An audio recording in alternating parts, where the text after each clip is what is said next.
हमनी के संस्कृति, हमनी के संस्कार सदा रहे हमनी के साथ। भारत के महान ग्रंथ और काव्य सब के संपूर्ण संकलन सब्सक्राइब करें तिलक।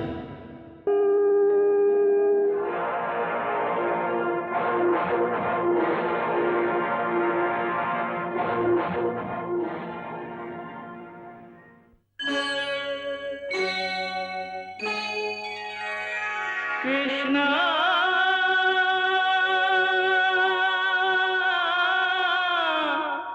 कृष्णा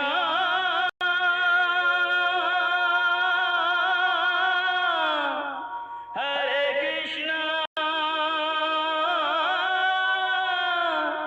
हरे हरे।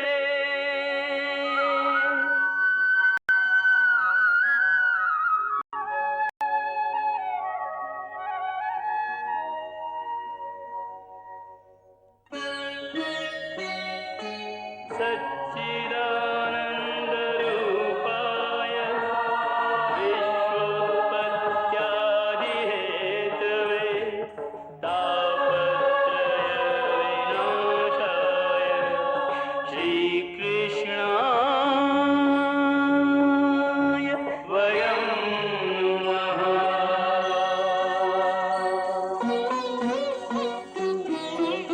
श्रीकृष्ण गोविंद हरे मुरारे, हे नाथ नारायण वासुदेव। हरे कृष्ण राधे कृष्ण कृष्ण हरे राम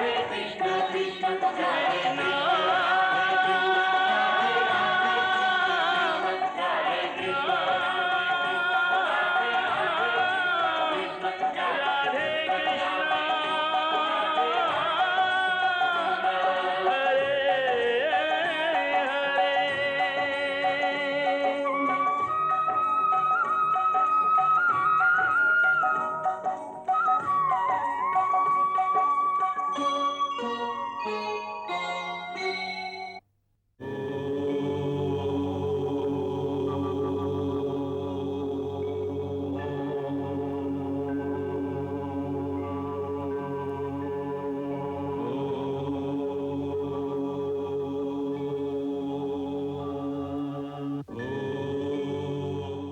प्रभु प्रभु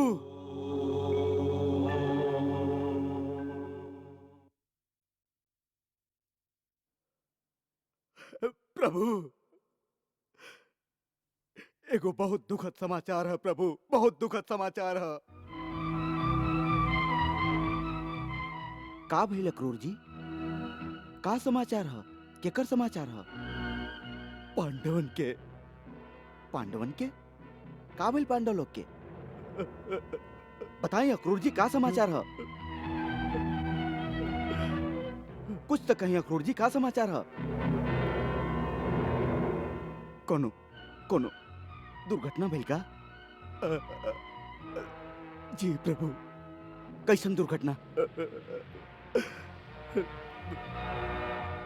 कैसन दुर्घटना अक्रूर जी, कैसन दुर्घटना? कुछ तो बताई। प्रभु, पांचों भाई अपन माई के संगे वारणावत तीर्थ स्थान पर भगवान शिव के वार्षिक पूजा खातिर गए रहन। हाँ ता अभी अभी हस्तिनापुर से सूचना मिलल है कि वहाँ के राजभवन में जहाँ वो लोग ठहरल रहन, ओ मकान में रात के समय अचानक आग लग गई प्रभु, आग लग गई। आग लग गई? हाँ प्रभु, पांचों भाई अपन माई के संगे जर गइलन का? हाँ प्रभु, जर गइलन, जर गइलन प्रभु। महाराज पांडु के कुल के सर्वनाश हो गए। ना ना, सर्वनाश हो गए प्रभु। कन्हैया, कुछ सुन ल तू? हाँ दाऊ भैया, सुन ली। ई समाचार यदि साच हा त बहुत दुखदाई हा। हमार विश्वस्त गुप्तचर अभी अभी हस्तिनापुर से आयल बाड़न। महाराज धृतराष्ट्र और राज परिवार के अन्य सदस्य उ लोग के श्राद्ध करे खातिर यमुना तट पर जाए वाला बाड़न। ऐसे हम ही सूचना लेके आयल रही कि आपके भी यह समय अपन बुआ और उनकर बेटन के जलांजलि देवे उ लोगन के संगे जाए के चाहे प्रभु, संगे जाए के चाहे। वहां जाए के का जरूरत था? वहाँ जाए के आवश्यकता ऐसे है कन्हैया कि वहाँ जाके शोकातुर परिवार के लोग के कुछ सांत्वना दिहल जाए।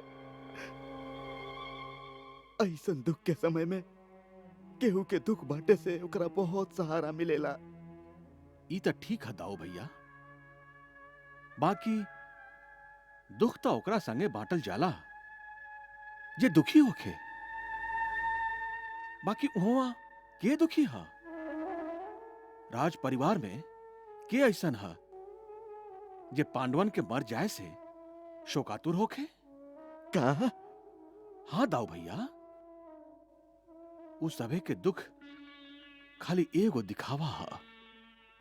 यहां तक कि स्वयं महाराज धृतराष्ट्र के मन में भी ए समय एगो छुपल प्रफुल्लता हुई।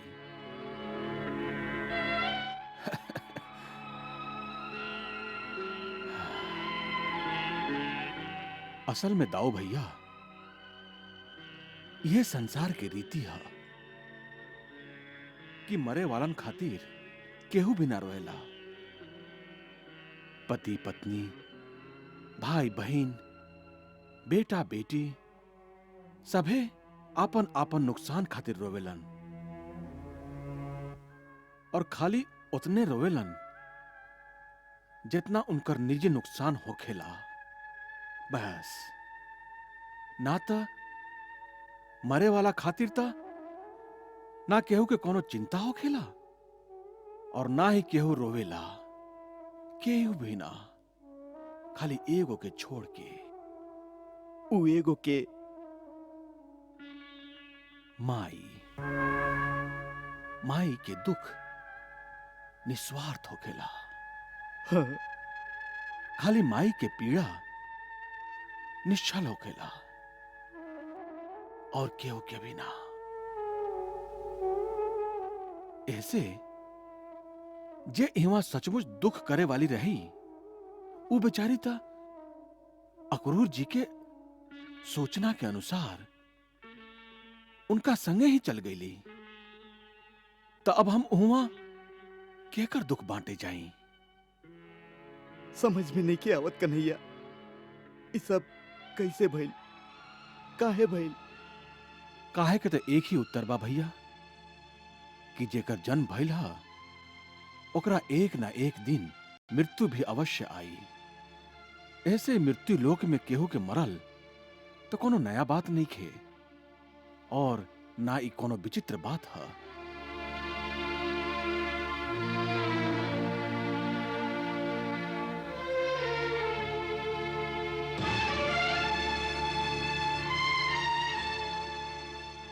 वो बात विचित्र नहीं खे, बाकी जे हम अब देख रहा हैं वो जरूर विचित्र बात है। ऐसन कौन सा विचित्र बात देख रहे हैं आप भैया? हम देख रहा हैं कि बुआ कुंती और पांचों पांडव के मरे के तोके कोनो दुख ना हा। हाँ भैया, ई समाचार सुन के हमके कोनो दुख ना भइल। काहे? काहे कि शास्त्र में यह लिखल बा कि हर प्राणी के मृत्यु निश्चित होखेला। ऐसे ज्ञानी मनुष्य के केहू के मृत्यु पर शोक ना करे के चाहिए। ज्ञानी मनुष्य? हाँ। तू भगवान से मनुष्य कब बन गेला? हमके भगवान से मनुष्य तो आप ही बना देली भैया। हम? कब से? जब से आप हमरे से ये आशा कैली कि सगा संबंधी के मृत्यु पर हमके भी एगो साधारण मनुष्य के लेखा शोक करे के चाहिए। ना, सगा संबंधी के मृत्यु पर एगो साधारण मनुष्य के लेखा शोक करे के हम तो से आशा ना कैले हैं। फिर हम भगवान के लेखा शोक करे के आशा कैले हैं तो से। भगवान के भी कबो दुख होखेला। ई मलनी की भगवान का वो दुखी ना हो सकेलन। बाकी एगो बात ऐसन है जेकरा कारण भगवान भी विह्वल हो उठेलन, ऊ भी तड़प उठेलन, और ऊ है उनकर भक्त के दुख। यदि उनकर कौनो भी भक्त पर विपदा आ पड़े तो ऊ भी तड़प उठेलन। और अर्जुन तो आपके परम भक्त बा और सखा भी, जेकर रक्षा के वचन आप होकर पिता इंद्र के दे चुकल हैं। आपके भक्त के मृत्यु हो जाए और आप ना तड़पी, विह्वल ना होकी, ये संभव नहीं के। बाकी जेकर रक्षा के वचन हम दिले हैं, हमरा होखत ओकर मृत्यु कैसे हो सकेला? ई आप ना सोच ली भैया।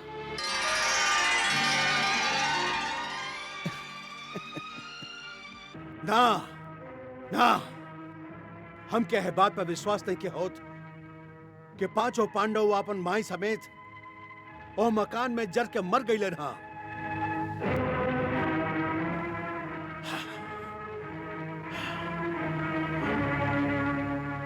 ना ना, ई संभव नहीं खे। बाकी जे हो गइल हा ओकरा आप कैसे झुठला सकिले? आचार्य, आप तो अपन शिष्य लोग के अच्छा तरह से जानी ले। अर्जुन और भीम ऐसन पराक्रमी पुरुष सिंह काय को जरत मकान के अंदर जट के मर सकेलन ना, कब्बो ना। यदि भीम चाहत तो अपन एक ही कंधा से धक्का देके और मकान के मोट से मोट दीवार के गिरा के निकले के रास्ता बना लियत। और अर्जुन जैसे धनुर्धर काय को चूहा के लिखा मर जाई, वो अपन एक वरुणास्त्र से इतना जल बरसा सकत रहे कि यदि पूरा नगर में आग लग जाए तो वो भी बुता जाए।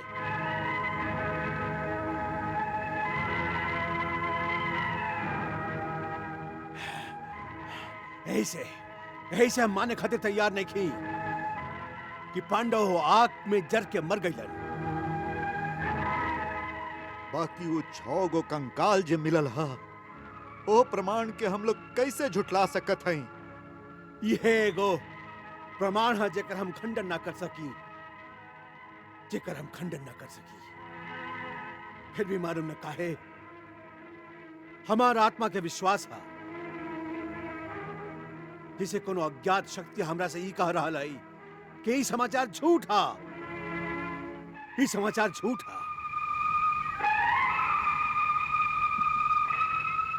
एक बार पूज्य भाई वेद व्यास जी हमरा से कहले रही कि इंद्र पुत्र अर्जुन सगरे संसार के विजयी करके अपन बड़ भाई युधिष्ठिर के चक्रवर्ती राजा बनाई। ज्योतिष विद्या के अनुसार अर्जुन का जन्म कुंडली भी यह कहेली। आचार्य का आचार्य, वेद व्यास के वचन कैसे झूठ हो सकेला? ज्योतिष शास्त्र कैसे झूठ हो सकेला? कबो कबो गणित में भी भूल हो सकेला। कहे कि महामुनि वशिष्ठ स्वयं राम के राज्याभिषेक के शुभ मुहूर्त निश्चित कैले रहन, और शुभ मुहूर्त में राम के राज्य सिंहासन के जगह पर वनवास मिलल रहे। ऐसे कबो कबो ज्योतिष गणना में भी भूल हो सकेला। काहे कि कुंती और पांडव लोग के 6 गो कंकाल मिलल हा, ऊ तो सच हा। बाकी आचार्य, भले हम यह बात के साच मान लेई कि 6 गो कंकाल पांडवन के ही हा, बाकी हम यह बात के कब्बो साच ना मानब कि ऊ लोगन जैसन पराक्रमी वीर एगो जरत मकान के नीचे दब के मर गईलन। हाँ, ये हो सकेला कि उनका भोजन में जहर देकर मार डालल गई होखे और फिर ओ मकान में आग लगा के उनका कहीं जरा दिया हल गई होखे। हाँ, ई साच हो सकेला। कितना भयंकर षड्यंत्र रचल गई होई, कितना भयंकर षड्यंत्र। और अचरज के बात यह कि विदुर के गुप्तचर विभाग के भी यह बात के पता न चलल।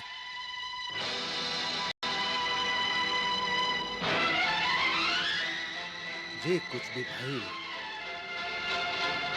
ओकर एक ही परिणाम है। अब दुर्योधन की युवराज बनावल जाए।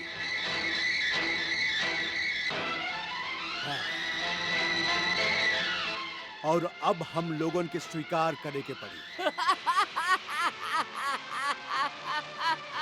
युवराज दुर्योधन के श्री चरणन में उनकर मामा के नमस्कार स्वीकार होके। ना मामा जी ना, नमस्कार ना, आशीर्वाद, आपके आशीर्वाद। अरे वो तो हाँ भगिना। हम तो उनसे एगो सीधा सा प्रश्न पूछल चाहते हैं विदुर। क्या सचमुच वारणावर्त के ओह मकान में अचानक आग लग जाए से ही पांडव सबके मृत्यु भइल है? तुहार राजनीति के ज्ञान का कहेला? तुहार आपन अनुमान से ये दुर्घटना साच लगेला या ना?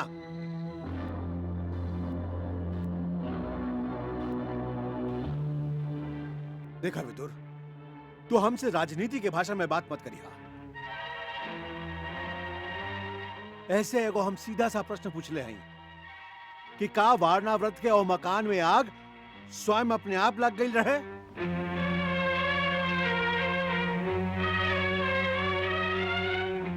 देखा, यदि सांच जाने ला तो साफ साफ बतावा, और यदि सांच नहीं खा जाना तो अपन अनुमान से बतावा। बस इतना सा बात का उत्तर था। तात जी, ए विषय में अनुमान लगावे की जरूरत नहीं है। कहें कि हम अच्छा तरह जानत है कि वो मकान में आग अपने आप नहीं लागल। मतलब आग लगावल गई? जी।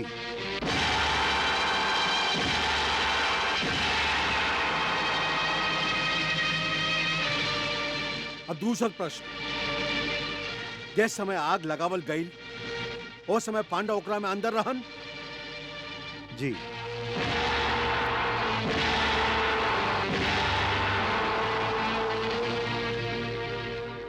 और वो जीवित रहन या वो लोगों के मार के वहां फेंक दिया गई रहे? जी, जीवित रहन और अंदर रहन। जीवित रहन तो होश में रहन या बेहोश रहन? जी, होश में रहन। ना, ये झूठा। विदुर, तू ये अच्छा तरह से जानेला कि भीम के शरीर में 10,000 हाथी के बल हा। ओकर एगो मुष्टि के प्रहार से ओह मकान के दीवार टूट सकत रहे। फिर वो ओह मकान के दीवार के तोड़ के बाहर काहे ना निकल अइलन? का वो दीवार लोहा के बनल रहे? जी ना तात जी, लोहा के ना, वो दीवार लाख के बनल रहे। लाख के? तो हर कहना है कि लाख के घर बनावल गए रहे? जी हाँ तात जी, ऐसे वो में आग लगते ही क्षण भर में सब कुछ भस्म हो गए।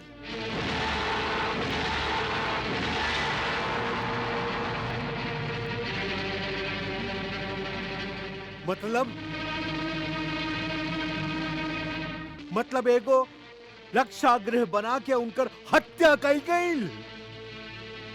जी ना, हत्या ना कल गई। तो फिर खाली हत्या के प्रयास कल गई। खाली प्रयास कई गई? हत्या ना कई गई, प्रयास कई गई, हत्या ना कई गई। तू कहल का चाहता रहा विदुर? तू कहल का चाहता रहा? खाली इतना ही तात जी कि शत्रु पांडव सबके हत्या करे के कोशिश जरूर कैलन, बाकी हमके ठीक समय पर पता चल गई। ऐसे उनकर योजना सफल नहीं खे भइल।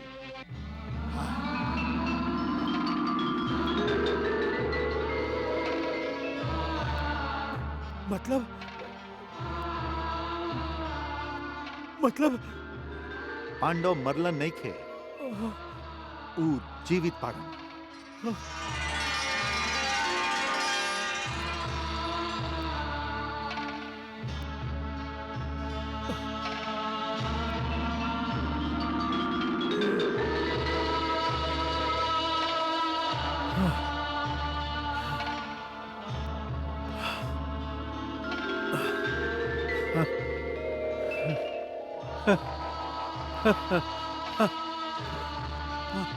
पांडव, पांडव, ताची, ये खाली आपके आशीर्वाद के पुण्य प्रताप से ही संभव हो सकल है। ना तो शत्रु तो हम लोगन के मात दे ही दिले रहे। खाली आपके पुण्य प्रताप से सब बच गए।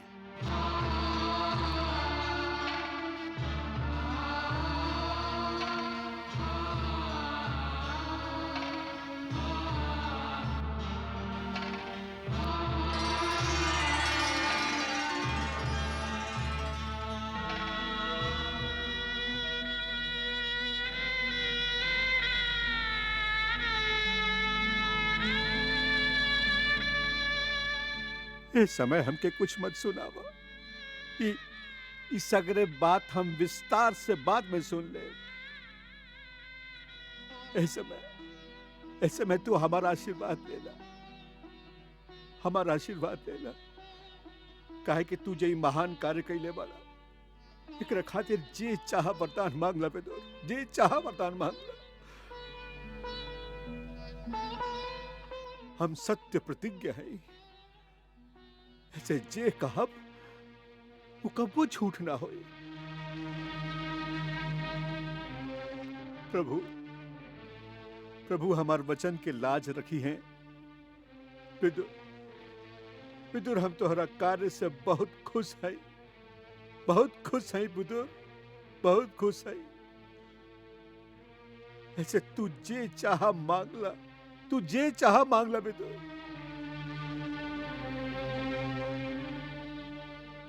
हम जानत हैं तात जी, कि आपके वाणी में सांच के शक्ति है।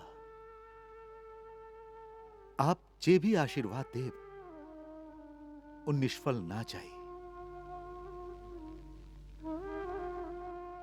ऐसे यदि हमके दिहल ही चाहत हैं, तो खाली ई वरदान दी कि भगवान श्री कृष्ण के चरण में हमार भक्ति हमेशा स्थिर बनल रहे।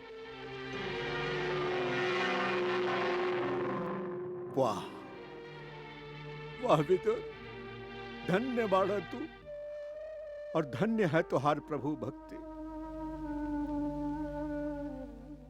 हम तो के आशीर्वाद देते हैं कि प्रभु के श्री चरण में तुहार भक्ति हमेशा बनल रहे,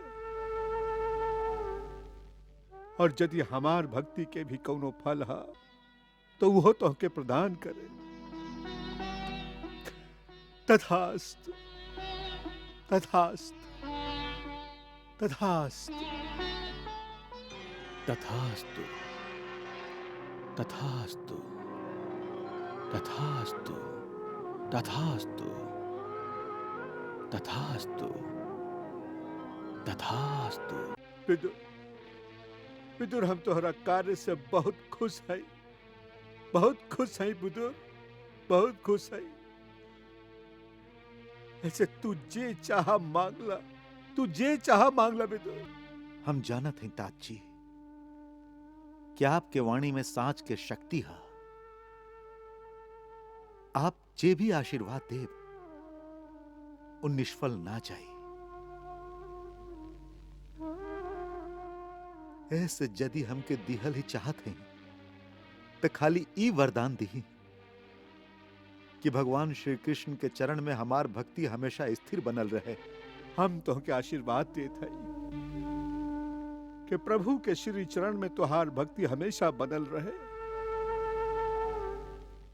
और यदि हमार भक्ति के भी कोनो फल है तो वो तो के प्रदान करे। तथास्तु, तथास्तु, तथास्तु, तथास्तु। कन्हैया, कन्हैया, कन्हैया, हाँ ताऊ भैया, कहवा खो गइल रहा? कहीं ना, का बात है? ओ दिन तू बतैले रहा कि पांचों पांडव जीवित बाड़न, हाँ, बाकी तू ई अब तक ना बतैला कि वो बाड़न कहवा। वो जहां भी बाड़न सुरक्षित बाड़न। बाकी वो कौन हालत में बाड़न कन्हैया? हालत देखी ना दाऊ भैया, भाग्य के कैसन विडंबना है कि एक दिन जिनका यह पृथ्वी के चक्रवर्ती सम्राट बने के ह वो आज भिखारियन लेखा गांव गांव भीख मांगा ताड़न। भीख मांगा तारन? हाँ दाऊ भैया, बाकी वो बाड़न कहवा? ऊ एह समय हस्तिनापुर के सीमा पार करके पांचाल के धरती पर पहुंच गए बाड़न, जहां दुर्योधन के हाथ उनका तक ना पहुंच सकेला।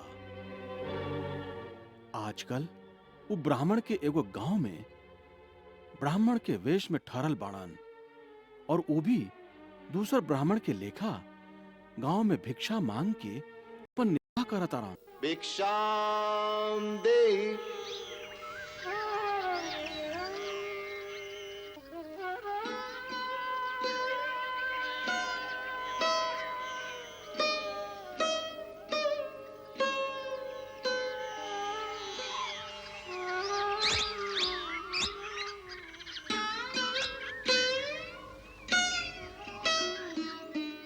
भिक्षाम देहि।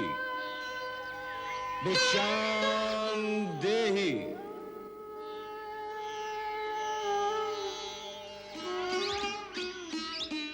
सुखी रहा देवी।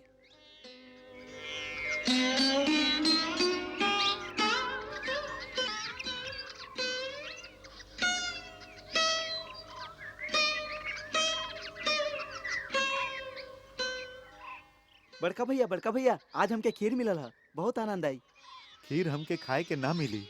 काहे? काहे के भीम भैया छोड़ी हैं तब ना, खीर उनका बहुत पसंद है। चिंता मत करा, हम तो दोनों खातिर भीम से थोड़ी का खीर ले ले। ठीक है, चली? हाँ बड़का भैया। हाँ। चल।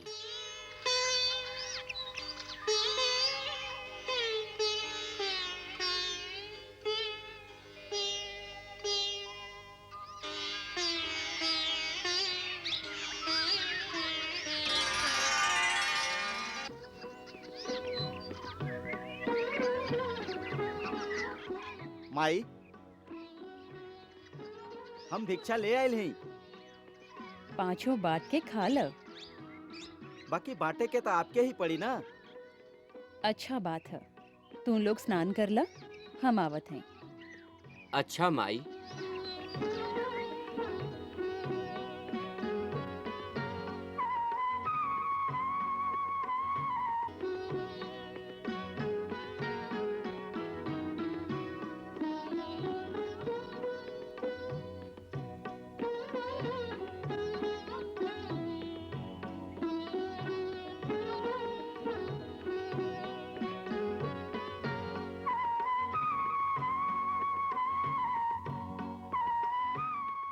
ई लड्डू के ओरी मत देखा अर्जुन, ई लड्डू के हिस्सा ना करब।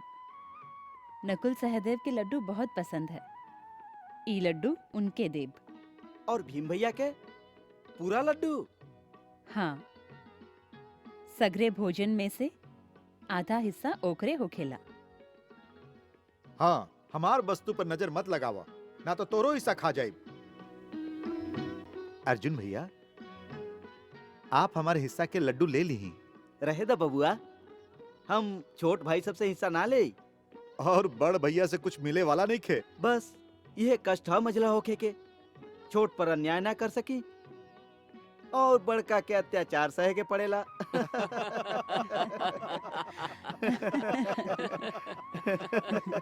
ना! भगवान खातिर दया करी, दया करी। हम विधवा हो जाए, हमार लइकन अनाथ हो जाई है, हमार जीवन नष्ट हो जाई। दया करी, कुछ तो दया करी, हमार लइकन के अनाथ मत करी, हमार हालत पर दया करी। आप इनका ले जाए तब हमार लइकन के जीवन तबाह हो जाई।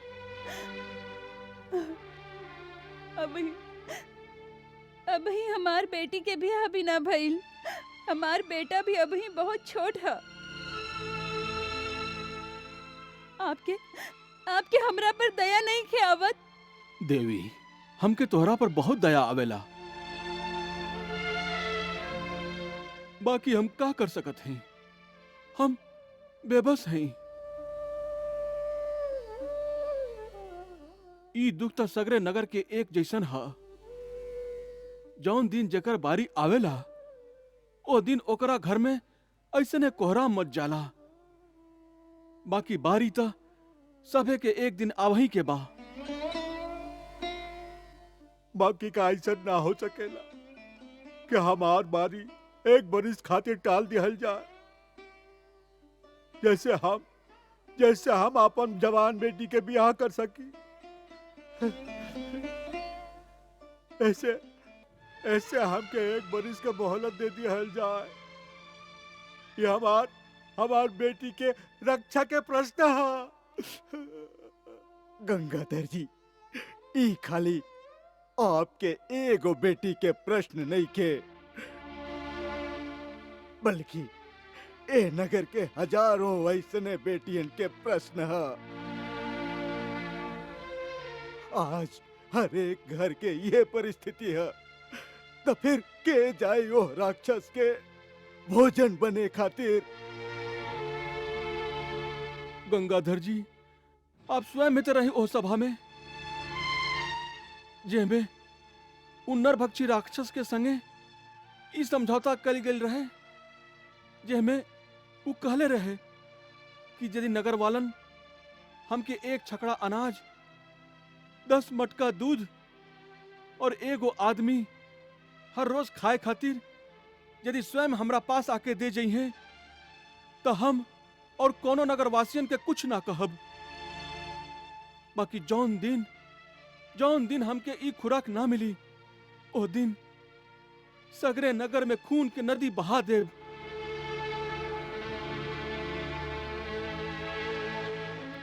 तब हम सब मिलके ई समझौता कैले रही और ई तय कैले रही कि अनाज और दूध के मटका था हर दिन नगर वालन मिलके जुटा ली हैं। बाकी एक आदमी बारी बारी से एक एक घर से हर दिन भेजल जाई। महोदय, अब प्रस्थान करे के तैयारी करी। ना, हे निज श्रेष्ठ, हे ब्राह्मण शिरोमणि, आप तो हमार समाज के अगुवा हई।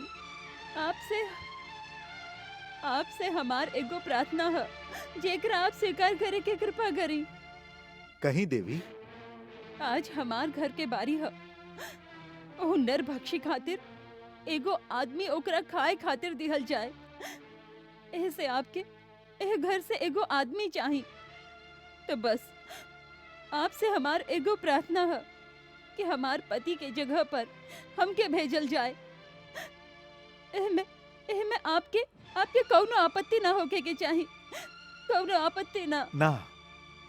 हम लोग के कौनो आपत्ति नहीं खे। बाकी हमके आपत्ति है। हम वेद मंत्र के अनुसार विधि पूर्वक इनका संगे ब्याह कैले है। इनकर माता पिता हमके आपन कन्या के दान करत समय हमरा से ही वचन लिख ले रहन कि हम इनका आपन गृहस्थ जीवन में सहधर्मिणी और आपन घर के अधिकारिणी बनाए। हम आपन सब कुछ इनका के दे दे और हमेशा हम इनका रक्षा करब। ऐसे आज हम अपन जीवन के रक्षा खातिर अपन कुलीन, अपन सुशील, अपन सती सावित्री के जीवन के बलि ना दे सकीले। ई धर्म विरुद्ध है।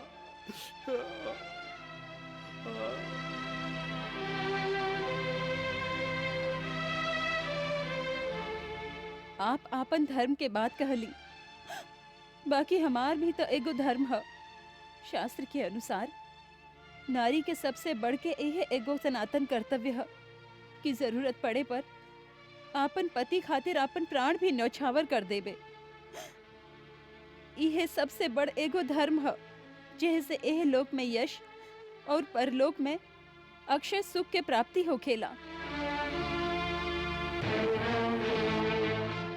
हमार दूसर युक्ति ई है कि हमार पति और हमार संतान के थोड़ी का दुख जरूर होई, बाकी पिता के होखत इनकर भविष्य उज्जवल होई, इनकर जीवन सुरक्षित होई। एगो विधवा के जवान लड़की की ओरी दुराचारी लोग ऐसे घूरेलन जे तरह जमीन पर गिरल मांस के टुकड़ा पर पक्षी बार बार झपटेलन। इनकर रक्षा खातिर यहाँ के रहल बहुत जरूरी है। यहाँ के जीवन के मोल हमार जीवन से कहीं ज्यादा है। ऐसे आप हमार पक्ष में निर्णय ली। कौनो भी निर्णय करे से पहले आपके हमार भी एगो प्रार्थना सुनने के पड़ी। कहा बेटी, कहा। हे महात्मा, हमार आपसे यह प्रार्थना है कि हमार माता पिता के जगह पर ओह राक्षस के आहार खातिर हमके भेज दिहल जाए। ना ना, सुना बेटी, हम लोग तोहार ऊंचा भावना के आदर करत हैं, बाकी तोहार माता और पिता दोनों एकरा ना मनिए। कहे ना मनी है ना। हे महात्मा, सब जानेलन कि कोनो भी माता पिता हमेशा खातिर अपन कन्या के घर में ना रखेलन। ऐसे हमार माता पिता भी बहुत जल्दी हमार ब्याह करके हमके घर से भेजे के तैयारी करत आरन। ऐसे जब हमरा के इनका घर से भेजे के ही है, हमार परित्याग करे के ही है, तो आज ही काहे ना कइल जाए। ना, जैसे हमरा द्वारा संतान के धर्म के पालन भी हो जाई।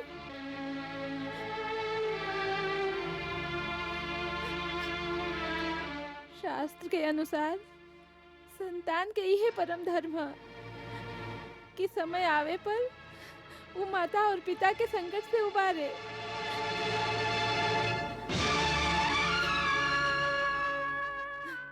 आपके हमरे पक्ष में ही निर्णय करे के चाहिए।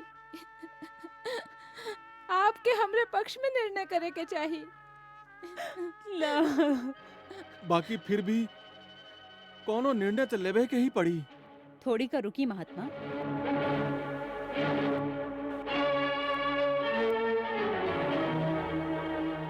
आप अंतिम निर्णय करे से पहले आपके हमार भी एगो प्रार्थना स्वीकार करे के पड़ी। बाकी आप हैं के? हम एह नगर में एगो अतिथि हैं। ए ब्राह्मण दंपत्ति के बहुत उपकार है हमरा पर। ये हम लोगन के आपन घर में शरण दिले हैं। एकरा अलावा आपके सगरे नगर के भी हम लोगन पर उपकार है। एह विधवा के लइकन हर दिन इहवा के नगर वासियन से भिक्षा लेके आवेलन, जैसे अभी तक हमार जीवन निर्वाह भइल है। जौन नगर हम लोगन के आपातकाल में आश्रय दिले होखे, हम लोगन के हर दिन भिक्षा दिले होखे, ओकरा प्रति हमार भी एगो उत्तरदायित्व है। ऐसे हे महात्मा, आपसे प्रार्थना करत हई कि आज ई तीनों के जगह हमार एगो बेटा के जाए के आज्ञा दिहल जाए। ना ना, ऐसा ना हो सकेला, ऐसा ना हो सकेला। शरण में आइल शरणार्थी के आपन रक्षा खातिर संकट में डालल ऐसन क्रूर पाप है जो परम निंदनीय है, परम निंदनीय है।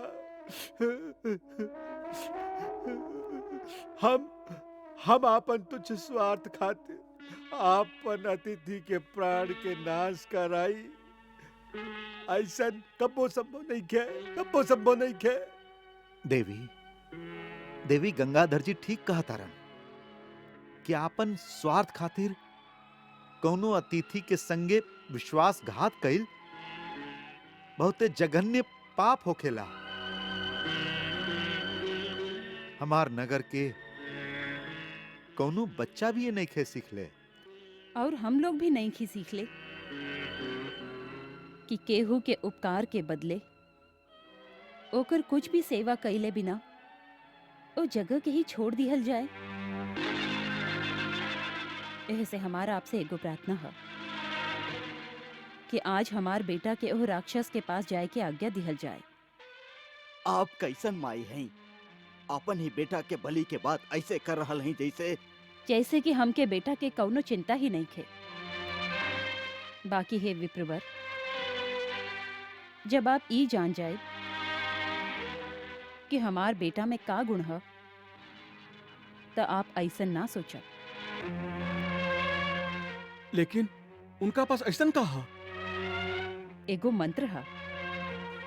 मंत्र? हाँ, ओकरा पास गुरु के दिहल एगो मंत्र है जेकरा द्वारा उ कौनो भी राक्षस के हरा सकेला या मार सकेला। एह से हम आपसे कहत हैं कि हमार बेटा के जाय से एह नगरी के संकट हमेशा खातिर मिट जाई। आ गई, आ गई।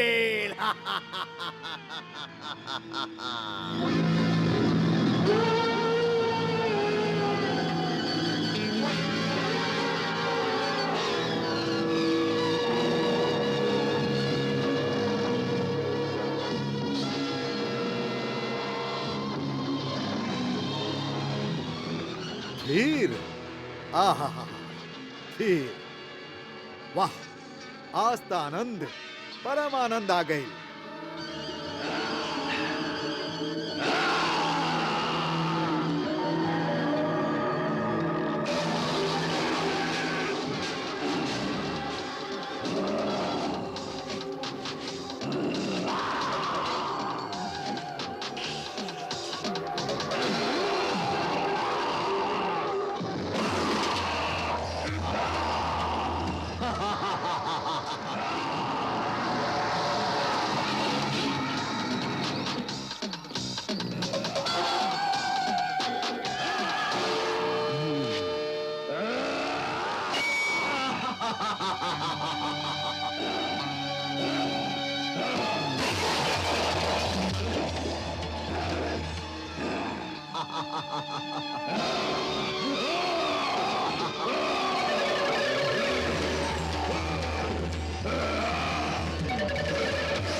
श्रीकृष्णचरितं गुणानुवादं तत्प्रेरणा अहं करोमि मम भावगीतं हृदयस्य प्रीतं त्वत्पद्मपादे समर्पयामि हरे राम राम राम हरे हरे हरे कृष्ण कृष्ण कृष्ण हरे कृष्ण